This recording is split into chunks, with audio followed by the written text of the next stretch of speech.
know what you guys think, but I do. Let me know in the comments so I can validate my self-esteem. It's Professor Eric over here. I'm Bruto, and you guys are watching the Warriors, and I really appreciate you guys in the community. So let's do some more disarms. We did the snake disarm template, which are really good. They're really fundamental. Like if somebody comes at you with a baseball bat or a blunt object, they're kind of your base starting point. But if the object is bladed, it's not a good idea to do. So if somebody comes at you with an umbrella, well, a lot of times they're going to come at you with a pocket knife. And I'm not going to demonstrate it with a knife just because I don't like putting knife work out on YouTube. But you can do all the same disarms with a stick. So these will work with any sharp object. So you can have a machete, it doesn't even matter, right? And we're just going to go over the disarm.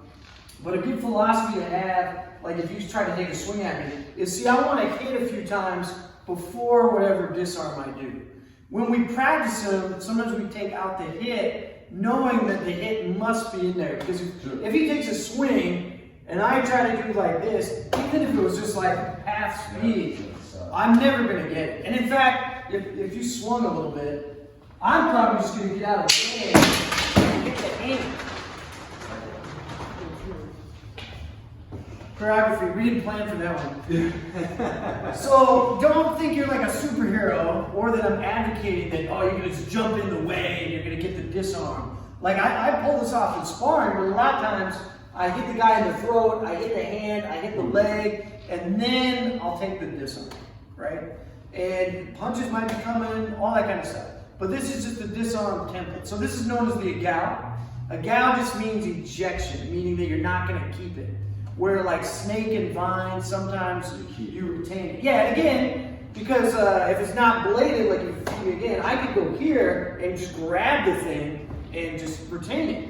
But if it's a machete or a knife, you don't want to do that, okay? So the first one we have is what we call a low backhand strip. So if he feeds me a forehand, these are all forehand. I'm going to block the hand. Most people will go to the stick, but it's really a hit to the hand. I'm going to catch the thumb. I'm going to hit to the rib cage and move away from the rear hand. Now I'm going to pass this and move my leg because I don't want him to clip my leg, especially if it's sharp. So I move out. Now I just do the same backhand again and he can kind of catch it. And I hit the ribs twice.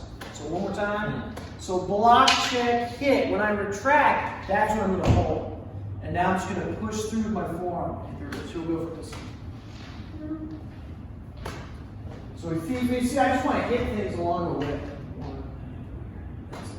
That one's pretty common, I'll get a block. Okay, then the next one is the same exact thing, but the object you're hitting with goes through. So when we stop on the target, we call that a whip-tick. And when we hit through, that's called a lob-tick. So it goes all the way through? Yeah, so if I hit through, see the first one I was bouncing. Oh, I see. If I hit the kneecap and I go through, the stick is going to be somewhere else. So you don't want to have to like, okay, now I got to put it back here, right? So the first one we're going to do is going to be a thrust. So I'm going to go here, I can hit the waist, and I'm going to pull to my hip. And now I like to hit first, and I'm just going to drag his thumb over my arm, and that will just lodge it. And if we did it at speed, it'd be really hard to catch. So we just do this to pass it back and forth so we don't have to chase him. So I'm going to hit through, thrust, and see that's it right there. Okay, the next one is what happened at the beginning if I come up to my shoulder. So when I go like this, I'm going to bring everything up to my shoulder. See, it's kind of a wrist lock. Yeah, for sure. And now I'm going to say like that. That'd be really down the middle, but I just go past the shoulder to keep it friendly. And it's good because it trains you to swing through instead of shortening it up. Yep. So we can still do it slow. So I hit through, I come up, and now I just want to travel through like that. Okay, but you'll notice everything is about push and pull. I'm pulling him in. So when he retracts, I can connect my arm. Sometimes I see people like, they just leave the thing in space, no fork, and then they try to do something like this. It's super weak. Yeah, really like this hit, and is it okay to pull down? Yeah. That doesn't okay. See if I go here. See, I want like this push and pull happening frequently. Because that adjustment, it messes with your grip. For sure, absolutely. Because you gotta, I gotta push, I gotta pull too to retain the object. Okay, so that's 3 basic ones. So, yeah. So low backhand strip. So you bounce it. So I hit, I bounce it, and come back. And then I finish with a backhand, so it's called low backhand strip. Low forehand strip is I hit through, but I'm going to make a thrust and then pull over my arm. High forehand strip is I'm going to hit through, bring everything up to the shoulders, and do a vertical strike that way. Cool. So there's a group, Inosanto will tell you there's probably there's hundreds or thousands of these, but he does all these crazy variations. They're really, really good. He's totally valid. But see, instead of hitting the rib cage, he might go for the eye here, and then he'll come do the disarm. Or instead of hitting the rib cage, he'll hit the leg and do the disarm. Or instead of hitting the rib cage, he'll hit this hand and come back.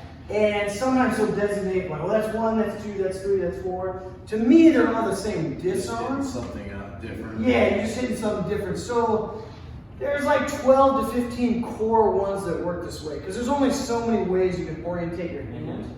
But these are the first 3 to start you off, and if you just play with it, you'll figure a lot of stuff out, fitting a backhand. See, to me, it's the same thing. I'm still holding the thumb, and I'm still doing a vertical motion to get it out of there. But the 3 that we did today will serve you really well. Plus, see, if you get a backhand, if I came under, see, look, I'm back to under 2, like that. So you find the forehand disarm from the backhand side, and you'll find backhand disarms from the forehand side. Yeah, because people are going to hit through. I might not be able to stop this. I might be like, whoa! And now I've got to figure out a way to take it off the backhand. But again, it's just practice and repetition. And again, disarms are really fun, but what's the priority? You got to keep hitting. You have to keep attacking. It's like trapping in the Wing Chun. Yeah. People get what I call trap after they play patty cake. But if your goal is to hit the other person, you're much safer. So my goal is not to take things away from him, it's to survive the situation and do what I have to do. So that means I'm going to be following up, and if I miss the disarm, it shouldn't be a big deal, right? People get greedy for takedowns. Yeah, for sure. Imagine he's got a stick, right? And I don't have anything. And oh man, I gotta get my single leg, right? So you start chipping away. I'm never gonna get there, right? But for some reason, when we go to the tool, we get greedy for things like the disarm too. So if you do a 1, so you don't let me have it. Yeah, see, people start to chase it and then they get hit. Oh, I see what you're saying. Right? So don't let me have it, just start hitting something. Yeah, see? How am I gonna get there, right? So don't let me have it. Yeah. He didn't let me have it, so I abandoned the disarm. I've got to go back to hitting and following up. That's what's got to take precedent. And wrestlers are really good at this idea because they always do throws in combination. Yeah. Single leg doesn't work, I'll go for a double leg. Double leg doesn't work, I'm going to flare. Whatever the combination is, right now I'm going to ankle pick. I don't know. I'm just making it up. But the same thing has to happen here. Yeah. If I miss one disarm, I don't know when to get it. Yeah, see now, I've got to find some kind of solution to maybe just pursue it and chase it with my own combination. Does that make sense? Yep. Yeah, it reminds me of I remember there was this, I don't watch a lot of UFC, but there was this guy, he fought Diego Sanchez, and he killed him and everything, except he chased the clinch. And so he would go like zombie walking in. It's the same as if we get that, we're like, I gotta get that head. I gotta do it. Yeah. Anytime you insist on any one thing, you're in trouble. Yep. Whether, I gotta get the knockout shot. And so people see disarms on the internet and they're like, oh, that wouldn't work, I would just do this. Maybe, but the guy who's going for the disarm has to have the awareness that it might fail, just like my throw might fail. Like in boxing, for some reason, we know if we miss a jab, we don't go, oh man, the jab doesn't work. Yeah. You just go, oh, I gotta throw another jab, or I gotta throw the cross behind it. Is that because of just the sheer amount of practical application that goes into boxing? I think it's the sparring. Yeah. Yeah, I think it's the sparring. And this is tough to spar with. I spar all the time, especially with those guys like Fred. Yep. I just play with it, and we hit, but we don't wear a lot of armor because we want to feel it. Because if he hits me on the knuckle and I go, that's realistic. Because that's going to hurt if I push it on the knuckle. Yeah, so we've never broken a hand, but I mean, this would definitely break your hand. This is almost 2 pounds.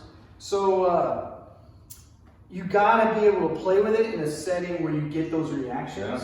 So you can't put so much armor on that you're just immune. Like I see that too, people get padded sticks and helmets, and they're like, whack, whack, whack, whack, whack, whack, whack, whack. You're not going to find the disarm in there too. There's value in some of the stuff you're doing.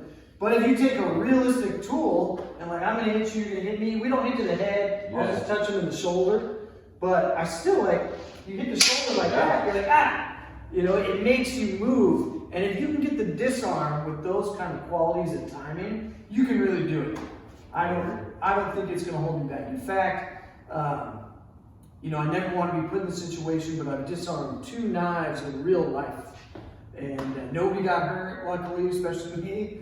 But I didn't even think. I just was like, whoa, like, gotta do it. It just came out. So whether I got lucky or whatever, it definitely saved my life that day. So happy to have it. But just keep working on it. Like everything, practice. Find a way to isolate technique, get repetition first. Then find a way to play with it. Find a way to spar it. It's gotta be done. Cool. Absolutely, yeah. Good All right, I feel like I'm talking too much. No, that's good. That's good. All right, Warriors. Really appreciate you guys. Thanks for watching. I think we got a handle on the YouTube like scheduler app. Yeah. So we're trying to drop these with more consistency. I struggle with that, I'm just going to be honest. But thanks again for all you guys out there, and I appreciate you watching. Warriors. Warriors out.